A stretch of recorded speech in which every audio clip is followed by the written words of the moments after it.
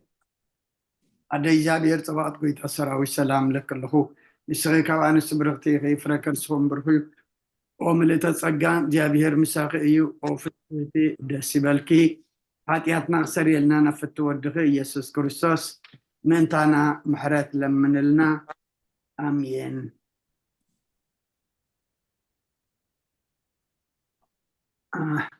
الراي جابير صلتنا يقبل لنا اما تومنا نبب وحداتنا زلنا مثل نمو حادن كلتن دحان مسعن سقابة كتان حادن كلتن مأتويئن مسقانان صلوتن دماغ ساب عسر تغلتي كاب حادخ ساب عسر تغلتي زنب بلنا كمون كاب عسر تغلتي كسع موداتا ما أسرت باولوسن مسفح ونجيلن زبل قداماي معرفينا زلنا لما حدش نجمره فيليبيو ما كاب حادخ ساب عسر تغلتي كاب حادخ ساب عسر تحادي كاب عسر تغلتي كسع في تسعمية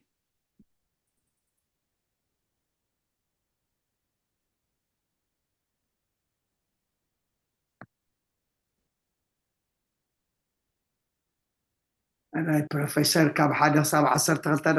عسر تحادي الشحر يا ابونا الراي تمنيت حفتنا كاب عسر تغلتي كسع في تسعمية እሺ الراي ጳውሎስን ጢሞቴዎስን ባሮት ኢየሱስ ክርስቶስ ናብቶም ኣብ ፊልጵ ብክርስቶስ ኢየሱስ ዘለው ኩላቶም ቅዱሳን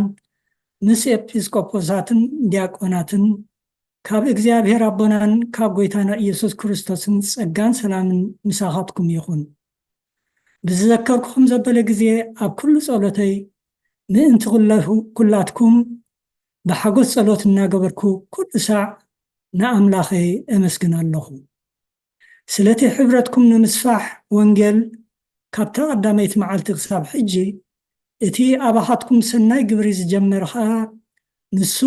ክሳዕ እታ መዓልቲ ኢየሱስ ክርስቶስ ከም ዝፍጽሞ እዚ ተረዲአዮ ኣለኹ። ብመዋቕውሐይ ኮነ ብናይ ወንጌል ምምፅራይን ምጽናዕን ኩላትኩም ብጸጋ መማቕልተይ ስለ ዝኾንኩም ኣብ ልበይ ስለ ዘለኹም ምእንቲ ኩላትኩም እዚ ክሓስብ ቅኑዕ እዩ። ብለውሃት ክርስቶስ ኢየሱስ ንኩላትኩም ከመይ ገይረ ከም ዝናፍቐኩም ኣምላኽ ምስክረይ እዩ። ንኽብሪ ኣምላኽን ምስጋናኡን እቲ ብኢየሱስ ክርስቶስ ዝርከብ ፍረ ጽድቂ መሊእኩም ክሳዕ እታ መዓልቲ ክርስቶስ ንዕንቀፍ ዘይብሎምን ንጹሓትን ምእንቲ ክትኮኑ እቲ ዝሓይሽ ክትምርምሩ እቲ ፍቕርኹም እውን ብልጠትን ብምስዋዓት ዘበለ ኩሉን ኣዝዩ እናበዝሐ ክኸይድ እዚ እልምን ኣለኹ።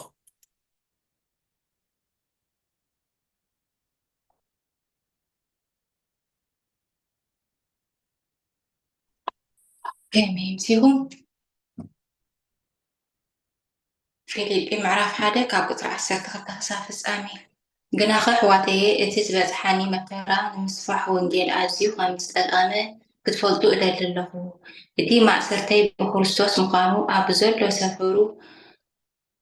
زبعيناتاتن أب كلاتهم قالوتن تقلتن زبزو خواتهم أحوات ما بتي معسرتي أبويتات أنيعم بزي فرحات قال أملاخ نمنقار أزيوم دفرو قاليهم بقنعنا بأسن قاليهم بقنعن بأسن قاليهم قنا بصبوق فقاد كريستوس يسوكو ألو እቶም ሓደ ወገን ንጥቅነት ወንጌል ከም እተመደብኩ ፈሊጦም ብፍቅሪ ይሰብኩ እቶም ሓደ ወገን ግና ኣብ ርእሲ ማእሰርተይ ፀበባ ከምፅኡለይ ሓሲቦም ብቅንዕና ዘይኮነስ ብሻራ ንክርስቶስ ይሰብኩ ኣለዉ እንታይ ደኣ እዩ እንተ ብምክንያት እንተ ብሓቂ ብዝኾነ ይኹን ኮይኑስ ክርስቶስ ይስበኻሎ እሞ በዚ ሕጎስ ኣለኹ ሕጎስ እውን እየ እዚ ድማ ብጸሎትኩምን ብደገፍ መንፈስ ኢየሱስ ክርስቶስን ብምድሓነይ ከም ዝኸውን እፈልጥ ኣለኹ ንምድሓነይ ከም ዝኸውን እፈልጥ ኣለኹ ንኣይ ህይወተይ ክርስቶስ እዩ ሞማተይ እውን ረብሓ እዩ ሞ ከምቲ ሃረርታይን ተስፋይን ብገዳይ ከይሓፍር ከምቲ ኩሉ ሳዕ ሕጂ እውን ብትብዓት ደኣ ብሂወት እንተኮይኑ ወይስ ብሞት ክርስቶስ ብስጋይ ክኸብር እዩ ሓቂ ብስጋ ምንባሪ እዚ ፍረ ዕዮይ እንተኮይኑ ኣየናይ ከም ዝሓሪ ኣይፈልጥን እየ በዘን ክልተ እዚኣተን ይጭነቕ ኣለኹ ንኣይ ኣዝዩ ዝሓይሽ እሞ ክፋኖ ከም ክርስቶስ እውን ክነብር ሃረርታ ኣለኒ ግናኸ እቲ ብስጋ ምጽናሕ ምእንታኻትኩም ኣዝዩ ዘድሊ እዩ ከም ብሓድሽ ናባኻትኩም ብምምላሰይ እቲ ትምክሕትኹም ብክርስቶስ ኢየሱስ ኣባይ ምእንቲ ክዓዝዝ እዚ ድማ ንናይ እምነትኩም ምዕባይን ሓጎስን ከም ዝጸንሕ ተረዲኤ ምስ ኩላትኩም ከዓ ከም ዝነብር እፈልጥ ኣለኹ ካብቶም ተጻረርቲ ብሓደ ነገር እኳ ከይሰንበድኩም እዚ ንኣታቶም ንጥፍኣት ንኣኻትኩም ግና ንምድሓን ምልክት እዩ እዚ ከዓ ካብ ኣምላኽ እዩ መጺኤ ኸርእየኩም እንተኮይነ ወይስ ከየለኹ ስለ እምነት ወንጌል ብሓንቲ ነፍሲ ምሳይ እናተጋደልኩም ብሓደ መንፈስ ቀጥ ኢልኩም ከም እትቆሙ ምእንቲ ክሰምዕ ሓንትስ ንብረትኩም ንወንጌል ክርስቶስ ዝበቅዕ ጥራይ ይኹን እቲ ብኣይ ዝሪአኹምዎ ሕጂ እውን ኣባይ እትሰምዕዎ ዘለኹም ገሊ ከምኡ ዝበለ እናበዝሐኩም ሳላ ክርስቶስ ምእንትኡ መከራ ድማ ክትጸቡ እምበር ብኡ ክትእመኑ ጥራይ ኣይኮነን ፀጋ ተዋሂብኩም ዘሎ ስለዝተሃበኒ ዕድለ ይቀኒለ ግልጋሎትኩም ይባረኽ ምሽት ኩልና እንኪዩ ኩልኹም እግዚአብሔር ዘመን አገልግሎትኩም ባርኽ እምበር ሕጂ ድማ ከምቲ ልሙድ ሓውና መምህር ተኽሉ ናይዛ ምዕራፍ ከምቲ ኩሉ ግዜ ሰፊሑ መግለፂ ገይሩ ዝምህረና ሕጂ እውን ናብ ሓውና መምህር ተኽሉ እዩ እሞ ንሓውና መምህር ተኽሉ ገላፂ መንፈስ ቅዱስ ንዓና ድማ ሰማዕቲ ጥራሕ ዘይኮንና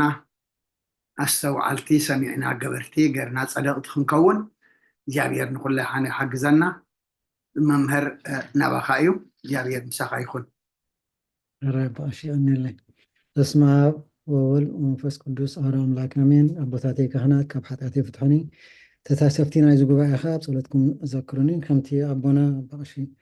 ዝበልና ሎማዓንቲ ክንፈኣር እግዚአብሔር ምዕራፍ ሓደ ኢና ክንርኢ ማለት እዩ ፊልጵ ምዕራፍ ሓደ ኣብቲ መጀመርታ እንድሕሪእናዮ እቲ መእተዊ ደራሲ ሃዋርያ ጳውሎስ ከም ምዃኑ እዚ ከዓ ኣብ ፊልጵ ምዕራፍ ሓደ ፍቅዲ ሓደ ኣሎ ከምኡውን ኣብ ፍቅዲ ሓደ ካብ 12 ክሳብ 14 እዩ ዝነግረና ከስሎ ማለት እዩ ንመን ንፊልጵ ከም ዝኾነ ከዓ ዘመናዊ ቱርኪ እትርከብ ቤተክርስትያን እዩ እዚ ከዓ ተመከሲ ኣብ ፍቅዲ ሓደ ኣሎ ማለት እዩ ኣብ ካልኣይ መንፈሳዊ ጉዕዝኡ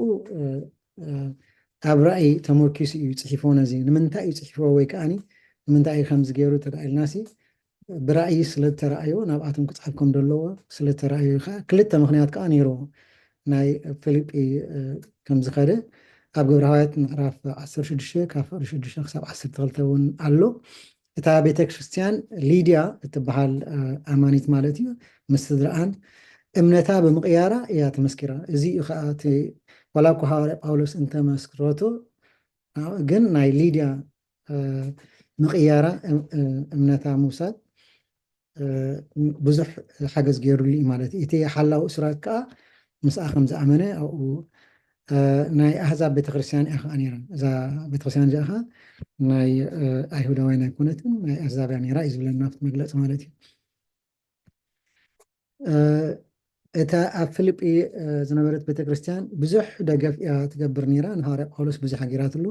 እዚ ከዓ ኣብ ምዕራፍ 4 ፍቕዲ 15-16 ኣሎ ከምኡውን ኣብ ካልኣይ ቆሮንጦስ ምዕራፍ 11 ፍቕዲ 9 ተፃሒፉ ኣሎ ሃዋርያ ጳውሎስ ኣብ ሳልሳይ መንፈሳዊ ጉዕዝኡ እንደገና ናብታ ኣብ ፊልጵ ዝነበረት ቤተክርስትያን ከደ እዚ እውን መወከሲ ኣብ ግብሪ ሃዋርያት ምዕራፍ 20 ፍቕዲ 3 ፍቕዲ 6 ይገልፀልና እዩ ግዜን ቦታን ዝተፃሓፈሉ ኸ እዚኣተን ካብተን 4 ሃዋርያ ጳውሎስ ኣብ እስር ቤት ኮይኑ ዝፀሓፈን ሓንቲ ካብአን እያ ማለት እዩ ፊልጵ ሓንቲ ካብተን ሃዋርያ 4 ፀሓፈን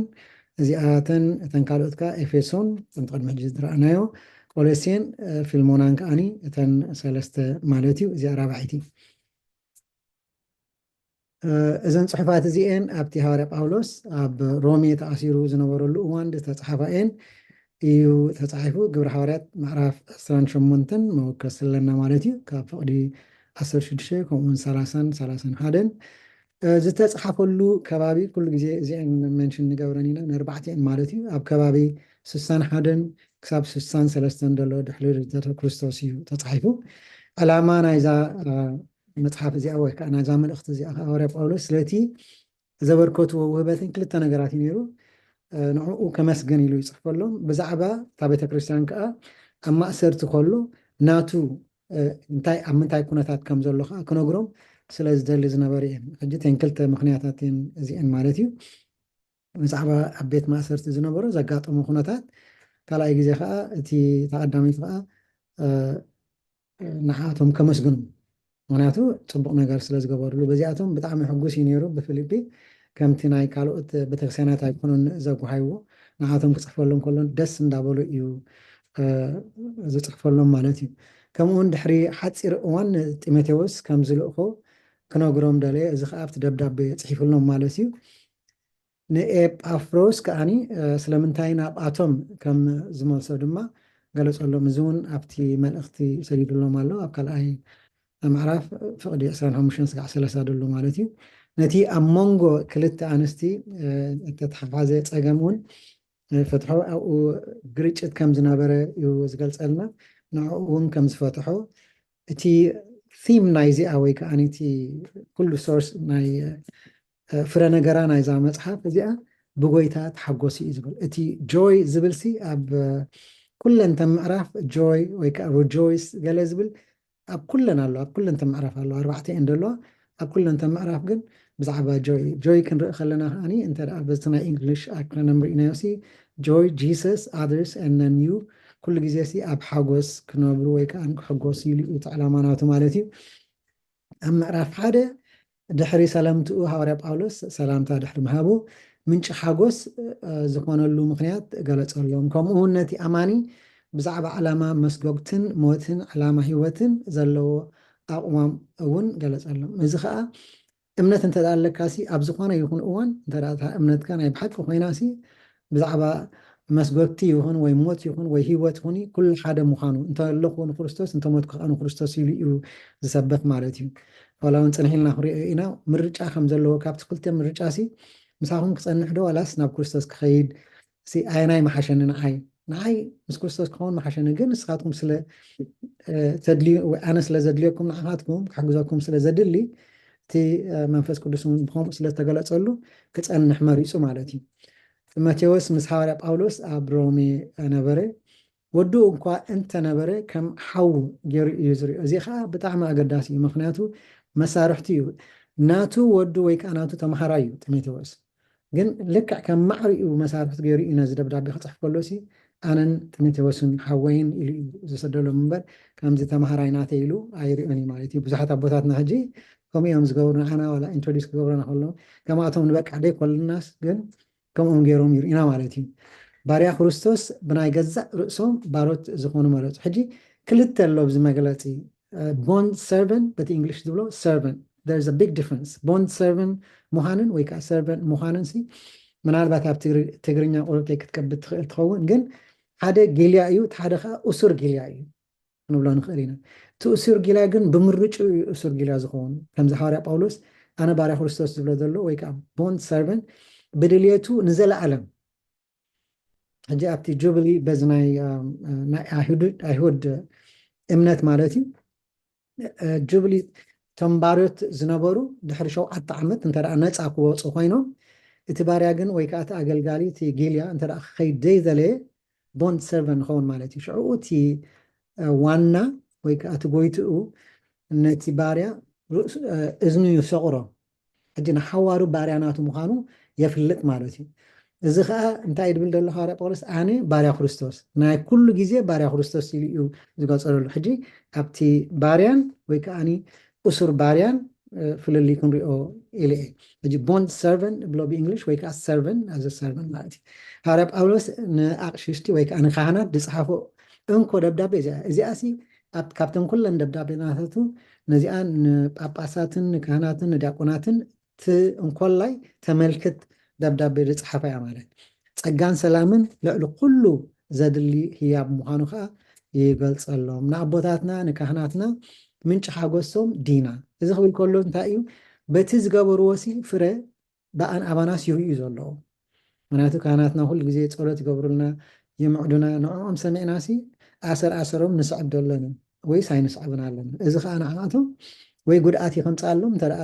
ደይንስዕቦም ኣለና ደይንሰማዕ እንተደኣ ኮይና ወይ ከዓ እንተደኣ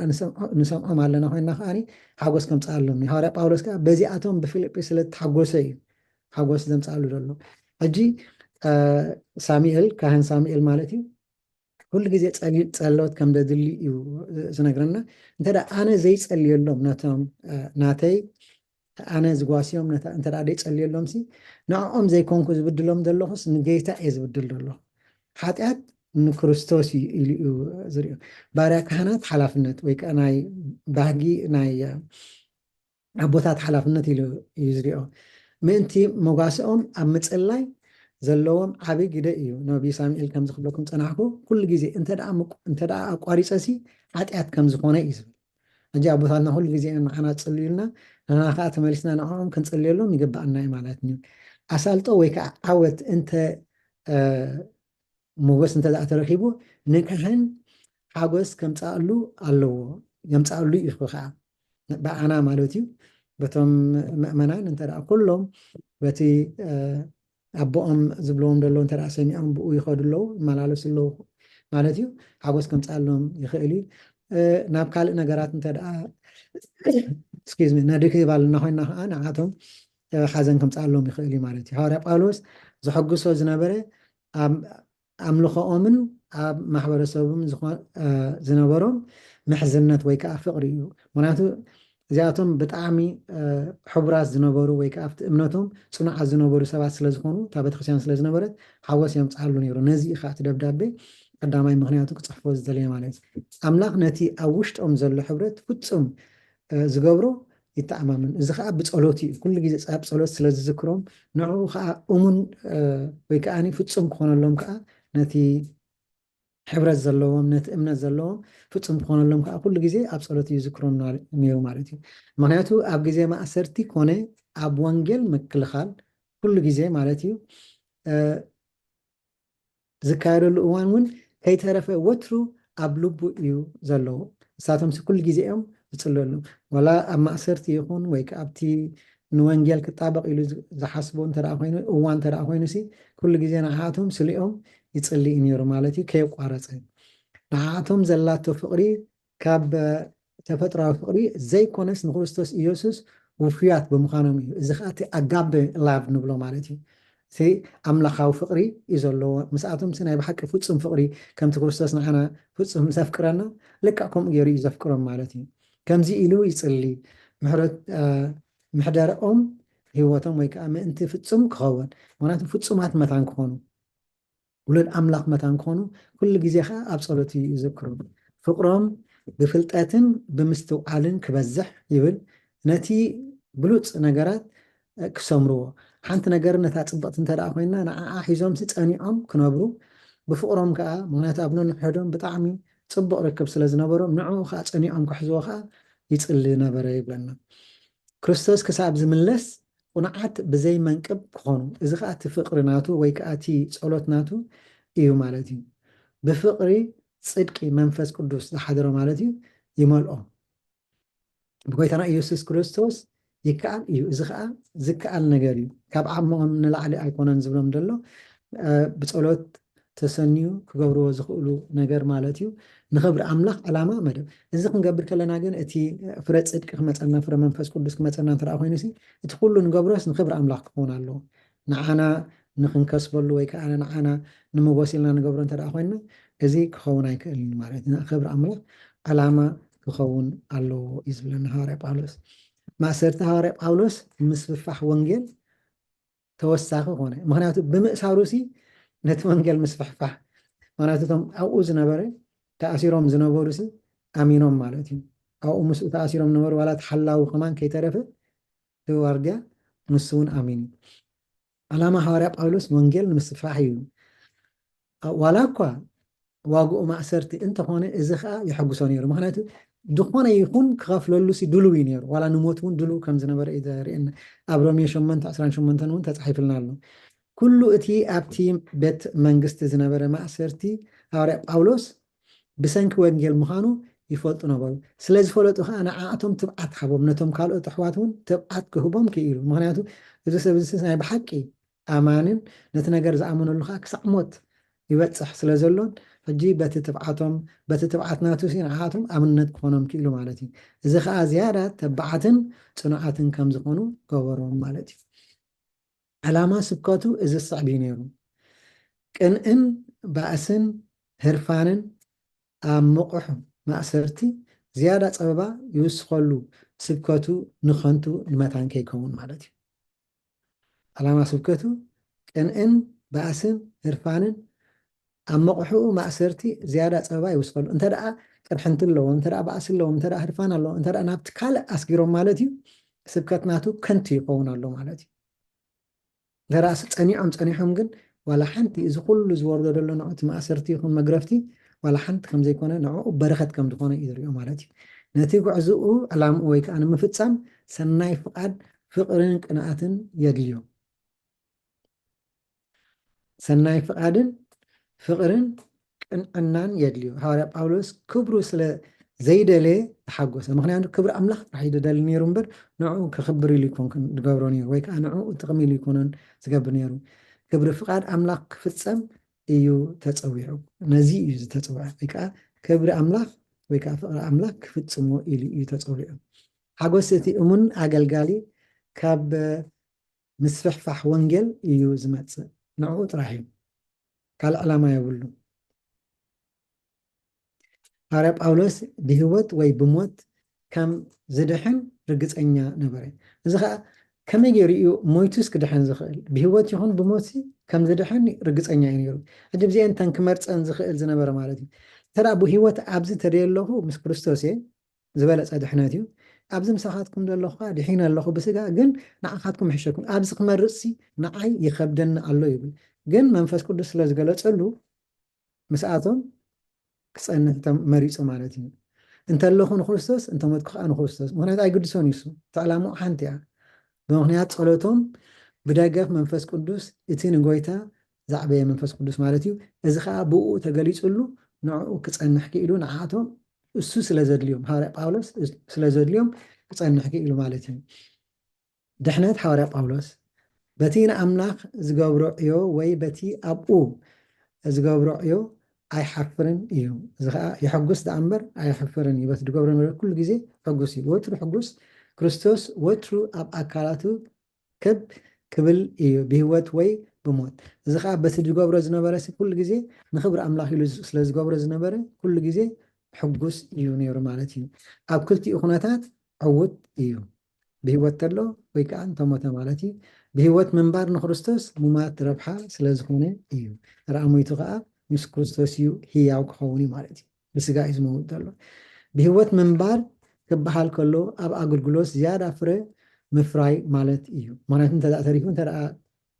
ብስጋ ኣሎ ኮይኑሲ ንዓቶም ኣብ ኣገልግሎት ዝያዳ ከፍሪ ይኽእል እዩ ዝያዳ ክሕግዞም ይኽእል እዩ ኣብቲ ዘለዎም ፅንዓት ዝያዳ ፅንዓት ክውስኸሎም ይኽእል እዩ ማለት እዩ ሕጂ እውን ሃዋርያ ጳውሎስ ያክል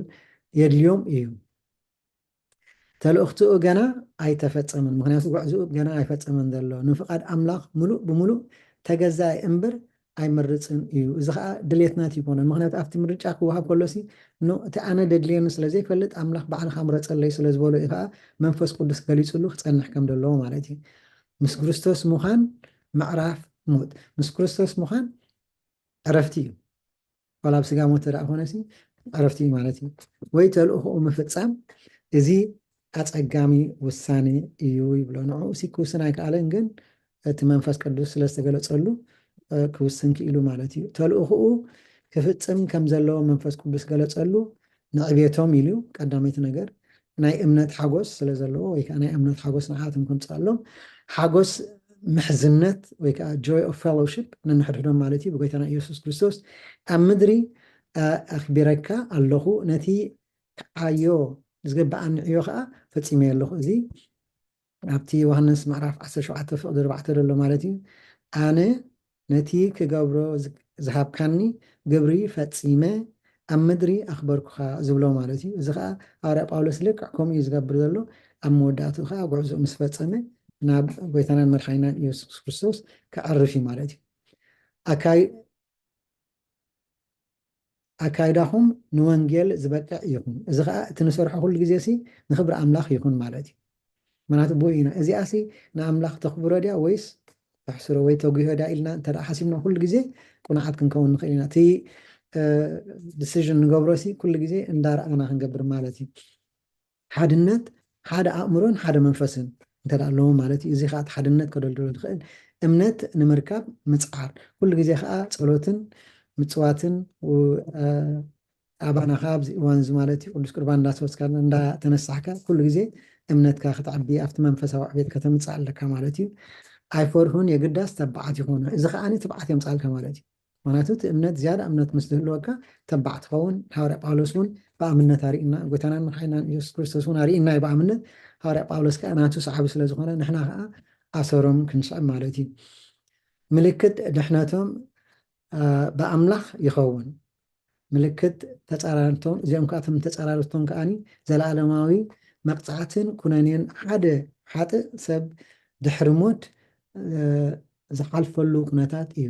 እዚአን ክልተ ነገር እንዳለዋ ታደ ሓደ ናይ ኣምላኽ እዩ ምልክት ድሕነትና ብኣምላኽ ይኸውን ምልክት ተፃራርቶም ከዓ እቶም ናይ ኣምላኽ ዘይኣምኑ ወይ ከዓ ፀላእ ሰናያት ዝስዕብዎ ማለት እዩ ዘለኣለማዊ መቕፃዕትን ኩነኔን ይኸውን ማለት እዩ እቲ ኣማኒ ተፈቂድሉ እዩ ንምእማን ተፈቂድሉ እዩ መከራ ንክወርዶ እውን ተፈቂድሉ እዩ እዚ ብፍቃድ ኢና ንገብሮ ማለት እዩ ወይ ከዓ ኩላትና ናብኡ እንዳተኣፅዕባ ኣለካ ሲ ብፍቃድ እዩ ማለት እዩ መከራ መገዲ ክብሪ ምዃኑ ምክንያቱ ብደይ መከራ ዓወት ክመፅእ ኣይክእልን እዩ ንእምነትና የዛይድ የፅንዖ ከዓ በቲ መከራ በቲ ሓዊ ክትሓልፍ ከለካ ሲ ተፈቲንካ ኢካ ትሓልፍ ዘለካ ኣብ ፀጋ ኣምላኽ ምስታፍ ማለት እዩ ከዓ እዚ ሃዋርያ ጳውሎስ ምእንቲ ስም ክርስቶስ መከራ ብምውራድ ኣብነት ይኮነና ንዓና ማለት እዩ ኩሉ እቲ ዝወረደ ነበረ ሲ ምእንቲ ስም ክርስቶስ ወይ ከዓ ምእንቲ እምነቱ ኢሉ እዩ ማለት እዩ ኣብ እምነቱ ፅኑዕ ስለ ዝነበረ ማለት እዩ ልቢ እቲ ጓሳ ወይ ከዓ ካህን ከም ዝሕጎስ ዝገብሮ እንታይ እዩ ንካህን ወይ ከዓ ነቲ ጓሳ ክሕግዞ ዝኽእል ምክንያቱ ምስኡ እቲ ቃል ኣምላኽ ሰሚዕና ምስ እነገብሮ ምስማዕ ጥራሕ ዘይኮነስ ተግባር ከዓ ክህልዎ ከም ዘለዎ እዩ ክሕግሶም ዝኽእል ማለት እዩ ሃዋርያ ጳውሎስ ንሰብ ፊልጵ ኣብ ሕውነቶም እዚአንተን ሕቶታት ዘለዋንን ኣክንዲ ዝምልሰልኩም ጥራሕ ረኣይዎ እንዳኸነይ በዓልካትኩም ክትምልስዋን ትኽእሉ ኢኹም ክብርን ምስጋናን እግዚኣብሔር ኣምላኽና ይኹን ፅኒልኩም ስለ ዝሰማዕኩም ንኻ ኣብቲ ገብሮ ፀሎት እግዚኣብሔር ፅኒሉ ይስማዕኩም ኣብ በይቀሺ ዝያዳ ዝጎደለ ብዙሕ ስለ ዘሎ ክምልኡ ለዮ ኣባቐሺ الرأي ممري قال هي يسمع لنا مملي سدما مقلاصو يبزح لك كنت كل جزيه أبنا بمرجتا كما رحنا خلو دحري انتاي تماهيرنا انتاي تردينا إلنا محلافنا ناي مزمور جزي أمو حصر زبالات مزمور كابزم زلخم زلخن كتا زمر النامو بدحري دما نفتي كاي تردينا ويحتى دي زلنا دسنتنا يوم انت نحلف مزمور أنا لو زمر أبونا هرسة زيادة كلتا اللوا تمنيت الله ما أزاخا تونا أحفا بيرانيرا كلتين حفا بيرانيرا إيران وقتي الميزي يا ذات زمر دحان كيف حابة يزمري دنقويلة نانا زمر دحان بليز نانا نسخ زمر مالتي نانا رح كان معك حالهم ثاني زمر سخاص بري እግዚአብሔር ይመስገን ቃል ህይወት ተስማዕ لنا تنا መምርት ተሓውና آمين አሜን ቃል ህይወት ተስማዕ لنا እሞ ትነውሕ ዶ ትኸውን እዚኣ ዋላ ተወደቕኩ ትብል ኣቦና ተፀርድ በለት መዝሙር ኣይተ እንዳለኹም ፀኒሐሞ ወላ ዋላ ተወደቕኩ እየ ክዝምር ሓሲበ ምን ትነውሓና ዶ ትኸውን ኣቦና سمع اللهم مرتخ حوي هو تسمع الله أبا قشي دحان قبري او صقم او غبر اندي قبري يلا قبري هو ايش بأذن ولد المكتب بسن حدا أملاك أمين ولا أنت ودقكو شوعات تجذيب حاتيات دا ودقكو دا تساكو كسعبك كاي أو ويتاي بأمنت بالمزمور دا يريد الفني ولا أنت ودقكو شوعات تجذيب حاتيات نا ودقكو دا تساكون سعبكاي أو ويتاي بأمنت حدقي أبسا اندخا بعد بزوح محرم أي تفتوني خاقويتاي ناتيناي حاتموت ولا انت ودكو شوعات تجذب حاتيا ناودكون دا تستاكون سعبكاي أو غويتاي بمنت حداقي أبسا اندغا بعد ذوح محرم أي تفتوني غويتاي ناتيناي حاتموت فتنا بزيحو محير تخبدني أي فنين أنس تابخا مساخا حشني ألكايو قويتاي بتصوم زي ودار راهي أمهرني قويتاي تابا أمهرني قويتاي كيد نسأل ما تقاليه ولا أنت ودكو شوعات تجذب حاتيا ناودكون دا تساكون سعبكاي أو قويتاي بأمنات تقارتكو تلوت نجنزب هاريفه معاسا مسكينة أملاخي أبي معرفة متي ألهو ويتاي صري كراقفو أبكن ميغانكا أملاخي حامديك نكفو ولا انت ودكو شوعات تجذب حاتيا ناودكون دا تساكون سعبكاي أو ويتاي بمنت حداقي أبسا اندخا بعد زح محرم أي تفتوني خاقويتاي نات ناتي ناي حاتموت تلاقلو بلعلي تلاقلو بزورياي نخي وحتني قاسس علي قويتاي كاباخا نخيف لني برخصت بخفقات عسير خيحزني بدني ريخا نخوفو أحلف كي تامني ولا أنت ودكو شوعات تجذب حاتيا ناودكون لا تساكن صعبك كاي أو قويتاي بأمنت حداقي أبسا اندي غاب عالبزوح محرم أي تفتوني خا قويتاي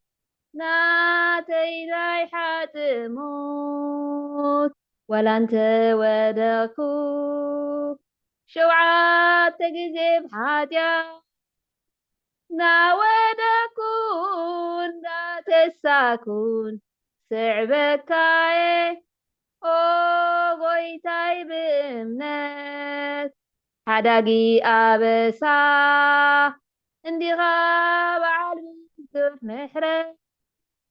أي تفتوني قويتاي ناتي ناي حاتموت كبرن مسجانا نمدهاني آدم كون يغني اللي أبوتاتي دي قول حوي thank you ماذا قدسان زماري ملاختي يسمع لنا دزبل ناي أملخو ناي تسفى وديقنا خمزين ترف تسفى زهب مزموريمو زماري ملاختي يسمع لنا كتزمروا اللي بركي تا مزمر نوحي لها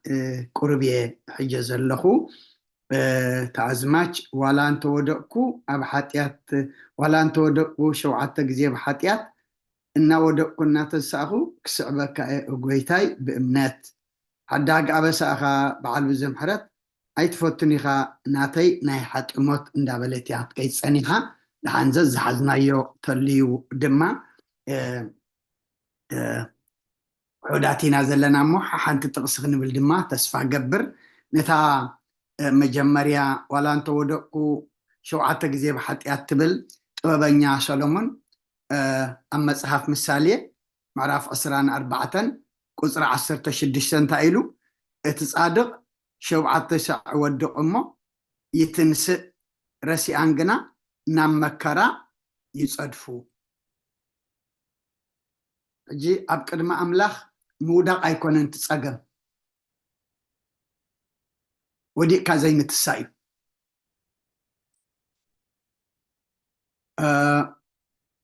كم نودق فليت أملاخ متى قرلنا بحاتي أزودقه بنسحة إيجي تسق بتعبي زودقه بتحتنا إيجي تسق أما إتي صادقسي شوعة تشع ودق أما يتنسق راسي أنجنا نام مكارا يوم صدفو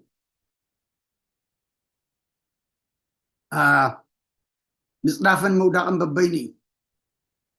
مغنياتو مصدافن دحر كوينو بشو زبالة قدليو تمالشكا كتسق تمالشكا هابتي صدفي وترخبكا كتوصون بتعمي تعدل صبيب كبيديو وديكا كتسقن عدل اللوكا مو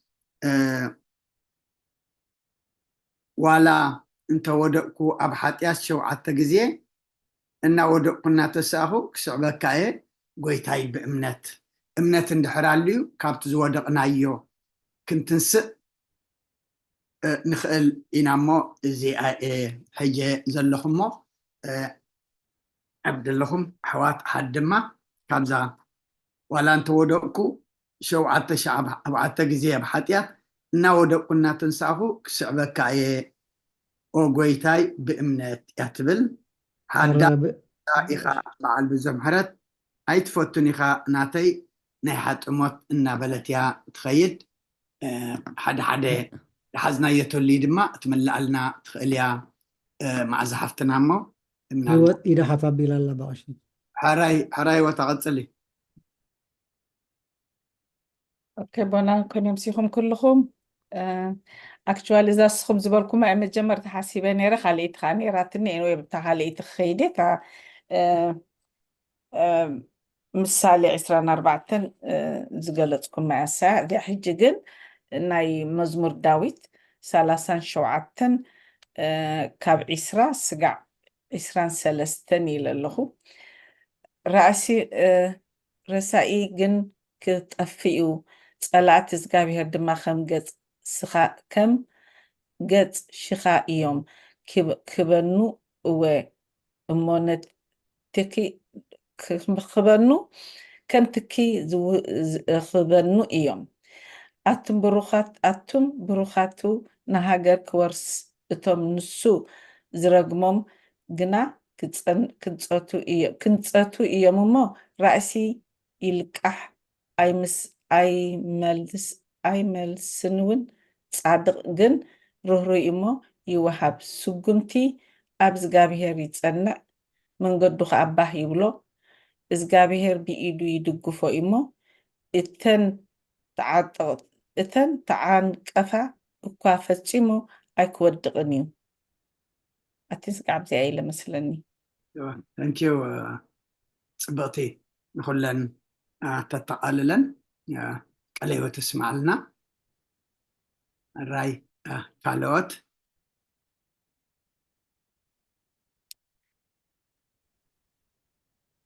ኣነ ሓንቲ ላትን በቐሽ ስጋዕ ንደኻስቡ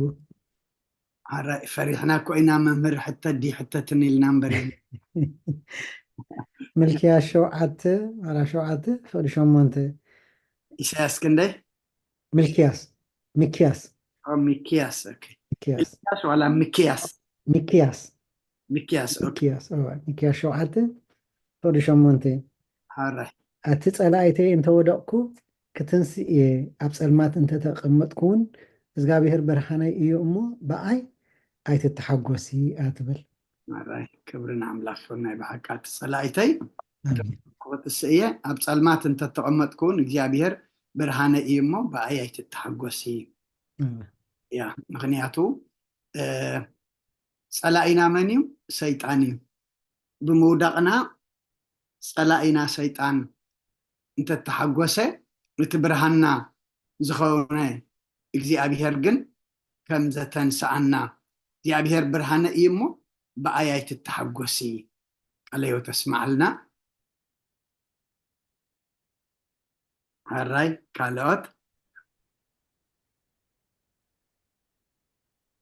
أنا اللغبونة ሃራይ كان ببايك اللي يقن ماتيوس 10:22 يمسلني الآن كنري لكم ب ماتيوس كندي 10:22 10 من هالبات قالوا إني هو الصغيرون جن أوه تتحسوا مس يقرأ مبالن حاتيات كاب حاون قدس بطرس نقويتانا المدحنان إيس كريستوس حوي انت بدل كندق زيادة انت بدل اني يقرأ خبله ايوه انت حات ايه شو عدت زيادة سواني 7 ጊዜ 7 ኢልዎ ስለዚ እቲ ንሕና ከዓኒ ዋላ ኣብ ሓደ መዓልቲ እኳ ብዘይ ሓጢኣት ነሕልፎ ግዜ የለን ግን እሱ መሓሪ ምዃኑን ይቕረ በሃሊ ምዃኑን ስለንኣምን ኩሉ ግዜ ኢና ብእምነት እንኽተሎ እሞ ከምቲ ዝተባህለ ዋላ እንተ ሓጣእና ከም ንሓጥእ እውን ንፈልጥ ንኣምን ትኾና ኣብቲ ናቱ መድህን ምዃኑ ብምእማን ኩሉ ግዜ ንኽተሉ أباهم أبونا بدعمي صبو حوي انت بدل النس خند ساعة حد قال له حادث ودكت انت ايو بدل نحوها ايو جن شوعة جزي بلكانية 7 جزي شوعة الحرار بحنا يخنديو 409 كل جزي سي تاي يقربل مالتي مو صبو بروفيسور كموين حفتنا هانا كابتا حونا ممرتخلو مكياس معرف شوعته قصر شمنت إلو حفتنا هانا دما مكياس معرف شوعته قصر 10 شمنت كما خازبل أملاخ أبساز حدك نتبدل كابتوم ترف رستو زحلف من إيو محرات إيو زفتمو كراؤون زال عالم عقورن قصر 10 تشعته دما مليسو يرحرحلنا نأبسانا أبتحت أقرو يروكسو نخلو حاطياتهم نام عمق بحري تدربيو كبرنا أملاخ يكون عداق عبسايخا بعد بزمحرت أي تفتنيخا ناتي ناي حات أموت تبليامو قليوة تسمع لنا عفتنا هانا كما خاز بلا أملاخ أبسا زحدك نتبدل كابتوم ترفرستو زحلف من إيو محرت إيو زفتمو كراء نزال عالم أي عقورن مليسو يرح رحلنا نأبسانا أبتحت أقرو يروكسو نقول حاتياتهم نام عمق بحري تدربيو إيخا مكياس شوعته قطري 10 شمنتن 10 تشعتن أبتا مكياس شوعته 3 قطر رخيبنا لنا مالتيو زعبا زي حدقتن بزعبا يقرتن قطر شوعتن قطر 10 شمنتن 10 تشعتن كالوت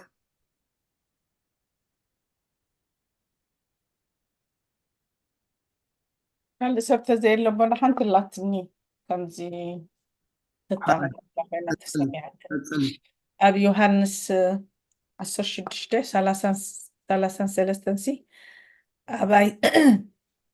أباي سلام انتي خترخبو ازي نجركم أب عالم سبب لكم جناخي أجخم أنا نعلم سعيرية إلو ملسلهم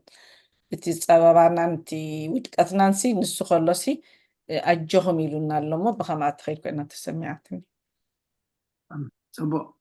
أباي سلام لكم أباي سلام أنتو ترقبوا زنقركم أب عالم سبب لكم كنا خجهم أنا نعلم سعيرية إيلو ملس اللهم يا قالوا تسمع لنا وتا سبب لنا بأملاخ أمينا زقاتمنا سبباقن عوتالو مكنياتو أملاخنا انتا إسعاريو بتي سعر أملاخ مسؤخ لنا زمتنا سبب دمان وحلفنا بعوت كم نوصل ناي تسفى عليمو عليهوت يسمع لنا كلكم زيابير زمن أقلقلتكم بارخ من أثبات قال زلنا تلينا تصبو كمو تخوينا جن حتى انتلونا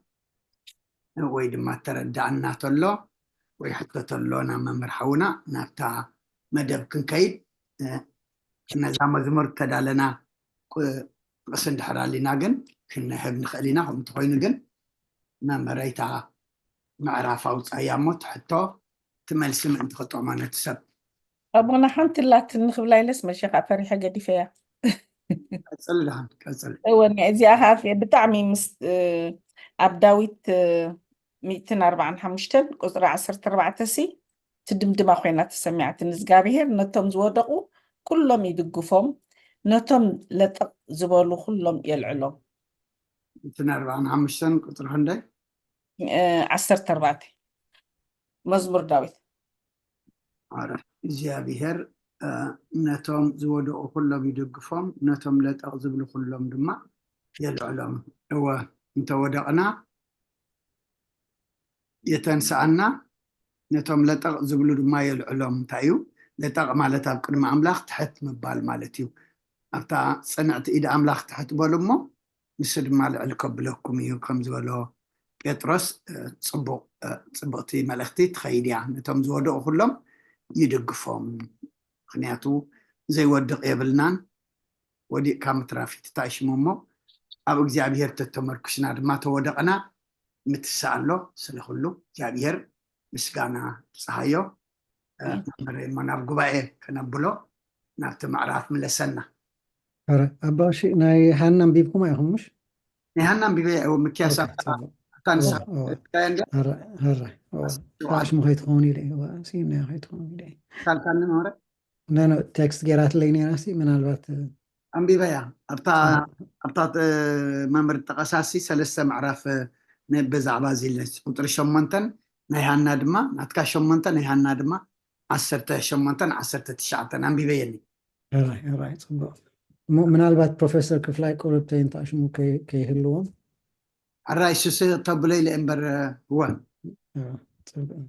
ዶክተረ ናባኻ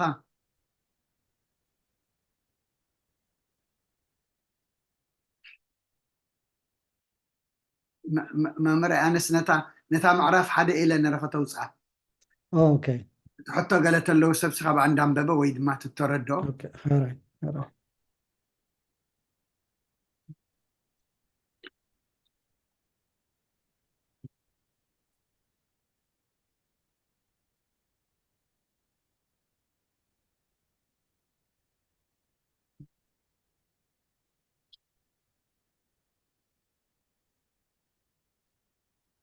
ራይ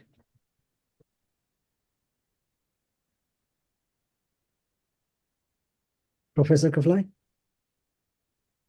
ሚት ሕራይ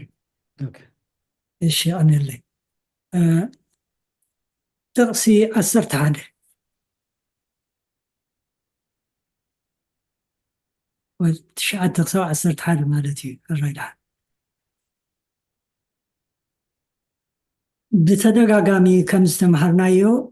ቅዱስ ጳውሎስ መልእኽትታቱ ብሰላምታ ምስጋናን ጸሎትን ይጅምር እዚ ከዓ ኣካል ናይቲ ሃዋርያዊ ጉዕዞ ሂወቱ እዩ ኣብዚ ሃለወ ሃልዩ ብዛዕባ እቶም ብመንፈስ ዝወለዶም ኣመንቲ ክርስቶስ ይግደስ መልእኽቱ ከዓ ንምግሳጽ ንምእራም ንምጽንናዕ ንምትብባዕ ንምጽናዕን ንምዕባይን ዝዓለመ እዩ ኣብዚ ጥቕሲ 9 ክሳብ 11 ጽሑፉ ንኽብሪ ኣምላኽን ምስጋናኡን እቲ ብኢየሱስ ክርስቶስ ዝርከብ ፍረ ጽድቂ መሊእኩም ክሳዕ እታ መዓልቲ ክርስቶስ መዐንቀፊ ዘይብሎምን ንጹሓትን ምእንቲ ክትኮኑ እቲ ዝሓይሽ ክትምርምሩ እቲ ፍቕርኩምን ብፍልጠትን ብምስትዋዓል ዘበለ ኩሉን ኣዝዩ እናበዝሐ ክኸይድ እዚ ኢልምን ኣለኹ ይብል ነዛ ጥቕሲ ንምጥቕላል ፍቕርኩም እናበዝሐ ክኸይድ እዚ ኢልምን ኣለኹ ብዝብል መልእኽቲ ክንኣስራ ንኽእል እቶም ተወሰኽቲ ቃላት ስለምንታይን ከመይን ዝብሉ ሕቶታት ይምልሱ ፍቕርና ዝበዝሕ ፍረ ጽድቂ መሊእና መዐንቀፊ ዘይብሎምን ንጹሓትን ዝሓይሽን ዝበለፀን እንምርምር ኮይና እንመላለሰሉ መንገዲ ከምቲ መምህር ዝበሉና ንኽብሪ ኣምላኽን ምስጋናኡን ምዝኸውን እዩ እዚ ጉዕዞ ናብ ዓወት ዘብፅሐና ከዓ ነቲ ፍቕሪ ብፍልጠትን ብምስትውዓል ዘበለ ኩሉን ምስ እንኽስክሶን እነሰንዮን እዩ ፍቕሪ ንትእዛዛት እግዚኣብሔር ይጥርንፍ ከመይሲ ፍቕሪ እግዚኣብሔርን ፍቕሪ ብፃይን ሙሉኣት ይገብራና ግን ከምቲ ድሕነት ብዝምልከት ድሕና ንድሕን ኣሎና ክንድሕን ኢና እንብል ፍቕሪውን ዘይልወጥ ፀጋ ኣይኮነን ፍቕሪ ክዝሕል ወይ ክመውቕን ክዓብን ዝኽእል ህያብ እዩ ከምቲ ቅዱስ ጳውሎስ ዝምህረና ከዓ ዝበለፀ ክንምርምር ነቲ ፍቅርና ብፍልጠትን ምስትውዓልን ከነዕብዮ ክንተግህ ይግባእ ከምቲ ኣብዚ ዝሓለፈ መልእኽቲ ጳውሎስ ኤፌሶን ዝተምሃርናዮ ኣብ ምዕራፍ 5 ቁፅሪ 15-16 ቅንያቱ ክፉእ እዩ እሞ ግዜ ዓዲኩም ከም ለባማት እምበር ከም ዓያሹ ዘይኮነ ከመይ ብጥንቃቄ ከም እትመላለሱ ተመልከቱ ይብለና እዚ ወቲ ናቲ ኣስተንትኖ ምናልባት ካብ መፅሓፍ ቅዱስ ዝወፀ ንኸቅርብ እንድሕር ዝፍቀድ ኮይኑ ሓደ ሎሚ ዘጋጠመኒ ነይሩ ግን ቅድሚኡ ምናልባት ንካልኦት መጀመርያ እንተገለፍኩ ይሓይሽ መስለኒ ድሓን ወዱ ፈሳው الله دكتور እንታይ ንሱስ ከም ኣጋጣሚ ኣብ ናይ ጉግል ወረ ሕልፍ ኢለ ይርኢ ነይረስ ሓንቲኒ አንተይ ስሒባትኒ ታርእስታ ከዓ እንታይ ትብል ነይራስ ቤት መግብስ ንሓደ $3,000 መቕሽሽ ዝሃበ ከሲሳቶ ሕጂ ንዓይ ተጋጭኒ እንታይ ዳ እዩ ተጋግየ እንተ ዘይኮይነ ቲፕስ መቕሽሽ እንዲና ንብሎ ብትግርኛ እዚ እዋ ኦኬ ስለዚስ እንታይ ዳ እዚኣ ኢለ ከንብባ ነታ ኣርቲክል ከፊተ ክሳዕ ትነዊሕ ኣይኮነት ግን እንታይስ እቲ ሰብ ዝኣዘዞ ምግቢ $13.95 ጥራይ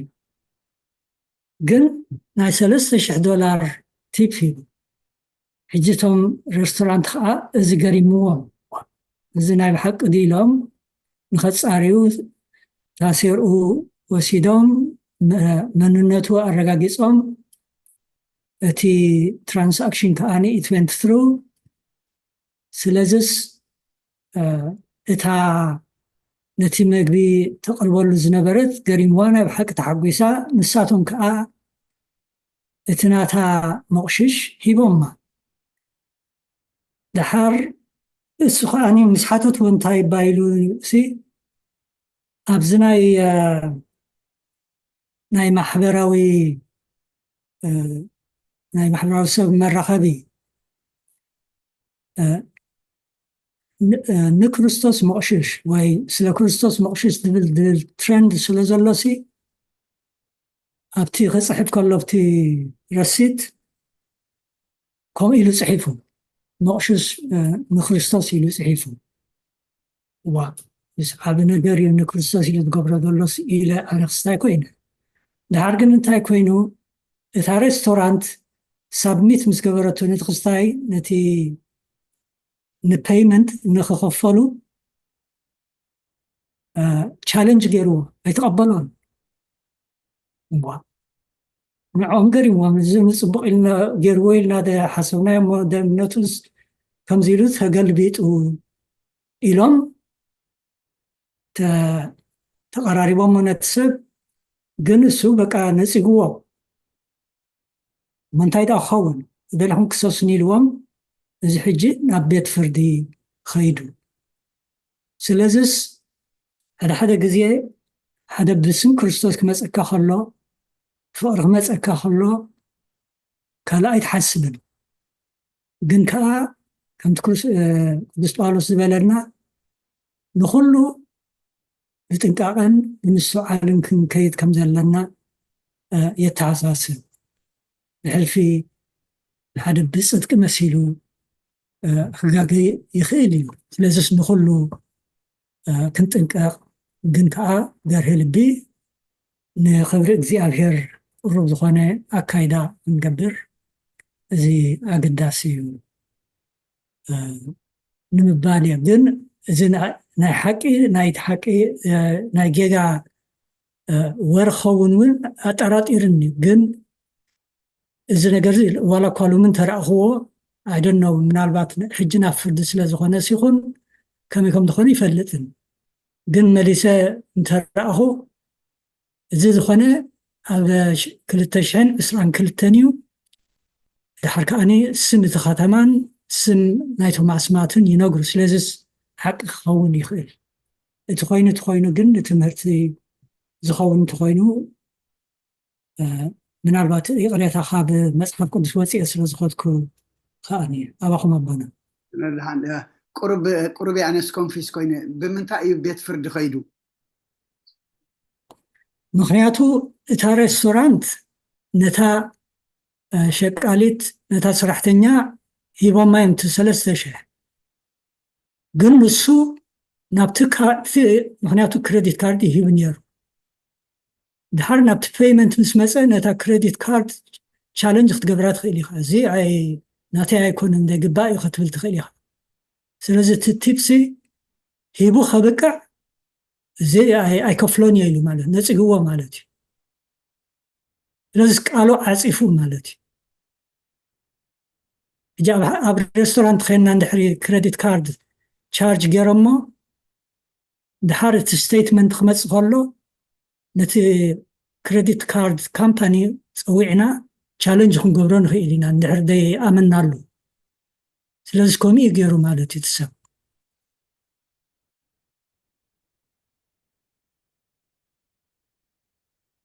እንድሕሪ ንፁር ዘይኮይኑ ናኖ እታ ትኸስስ ዘላ ሕጂ እታ ሬስቶራንት ድያ እንታ ንዕኡ ትኸሶ ዘላ ምክንያቱስ ክኸፍል ኣይደለየን ካብቲ በትናቱ ክሬዲት ካርድ ቻርጅ ክኸውን ኣይደለየን እሞ ድማ ብዓብ ሽሚ ድማ ተፃዊቱ ድማ ቲብ ክርስቶስ ኢሉ ድማኒ እወ ብክርስቶስ ኢሉ ሂቡ እታ ሬስቶራንት ከዓኒ እዚ ኩሉ ክገብር ኢሉ ስለ ዝተኣመነሉ ነታ ሰራሕተኛ ሂቦማ እቲ ዝግባእ ምክንያቱ መቑሽሽ እዩ እቲ መቑሽሽ ነቲ ሬስቶራንት ይኮነን እቲ ነታ ሰራሕተኛ እዩ ግን ኣብቲ ምኽፋል ክመፅእ ከሎ እታ ሬስቶራንት እቲ እትዋታ ኣይረኸበትን ማለት እዩ ምክንያቱ እሱ ቃሉ ዓፂፉ ኣይከፍሎን እየ እዚ ኢሉ ስለዚ ንክርስቶስ ኢሉ ገይርዎ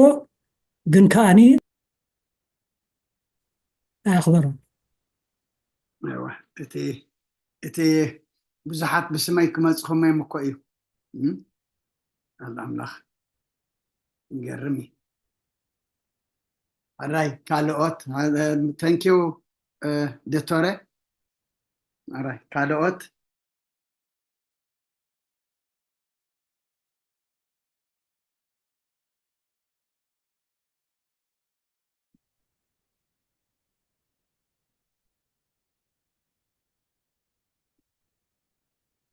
عن كساب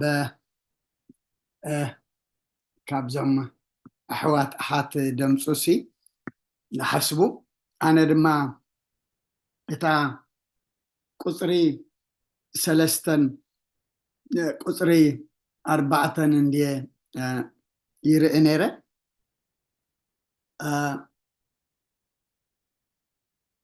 كم لمدي انت دعا رئينايو أسر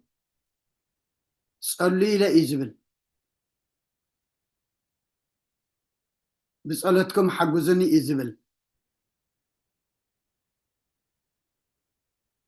حواريا باولوس جن عبيت ما أسرت خلا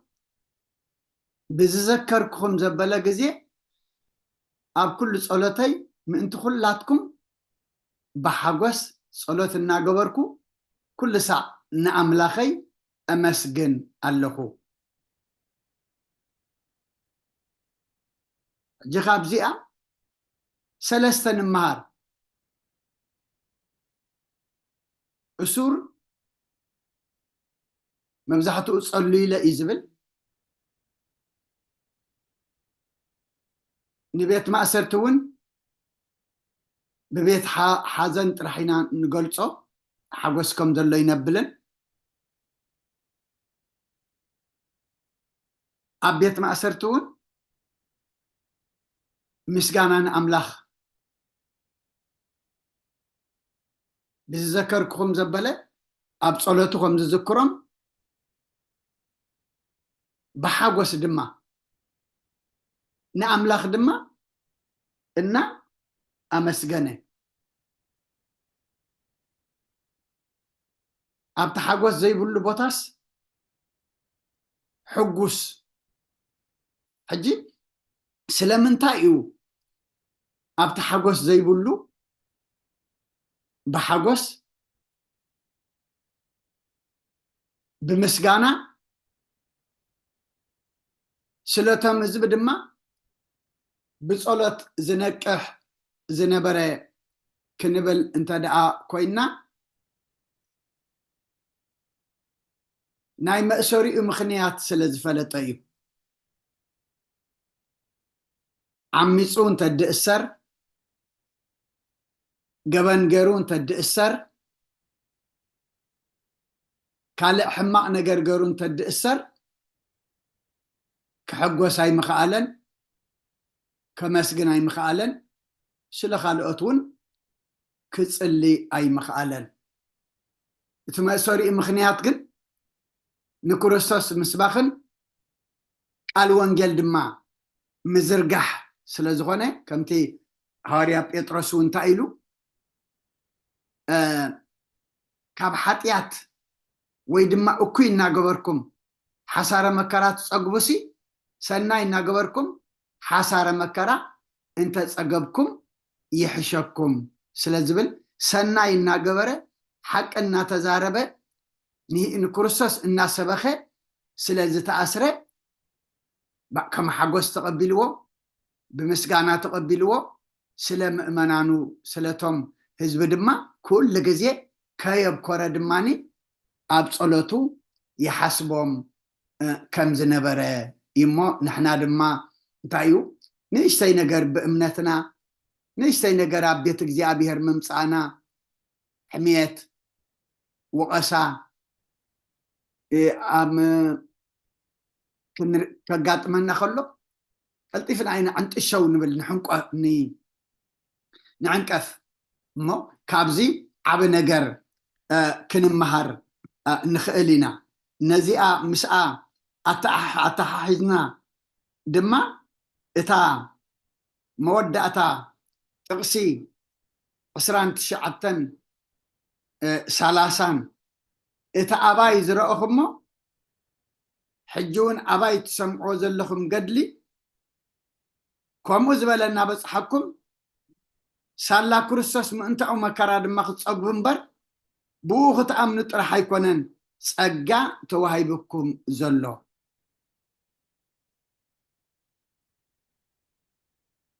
سالا كرسوس ما انتو مكرا خصقبن بر كتامنو طرح ايكونن صقا توهيبكم زلو لمي دك سبات أي أمنن يزبل دارقا يبلنان ما نايكون انت سقم نتنا أمنا قن واقعهم كفلولو عين دلن مكراهم تسقبلو كنفتنالو قن عين الدالون مالتي أمو مأمان ترح ديكونسي ما انتو قدما مكرا كتصقبو ايو زبلنا زلمو نحنا دما كمتي هواريا اقوين ببينو زغونا فتنا انت بصحكم نخلو كم حقوس قصروا ايو زبلنا ابا يعقوب معرف حاده قصري كلته امو طرح نحنا اتزقاطم انتاي سلاز قبرنا نمن سلاز امنا ابي سلاز لنا إنا تقندي كقدسنا زلو امو مئنتي اتي اباي زرعكم محجون اباي تسمعوا زلهم قدلي كنت انا نكرسو زمسلو زلخو نسخاتكم لما نعاي مسلو نتا اباي تريو كاباي تسمعوا زلهم قدلي كم أزبلة እናበጽሐኩም ሐዋርያ ጳውሎስ ዝበለ ደይኮነ ጥራሕ ክንብል እቲ ኣብ ሐዋርያ ጳውሎስ ዝወረደ እቲ ነንብበውን ኣባና ክበጽሕ ከሎ ብጸጋ ክንቅበሎ ክትኣምኑ ጥራሕ ዘይኮነሲ መከራ ምእንትኡ ክጸግቡ እንተላ እዩ ዝብለና ዘሎሞ ነቦታትና ሐዋርያት ክንመስል ጥራሕ ንሕና ሕማቕ ነገር ክንገብር ሓጢኣት ክንሰርሕ ሰባት ክንጎድእ ንሰባት ከነዕንቅፍ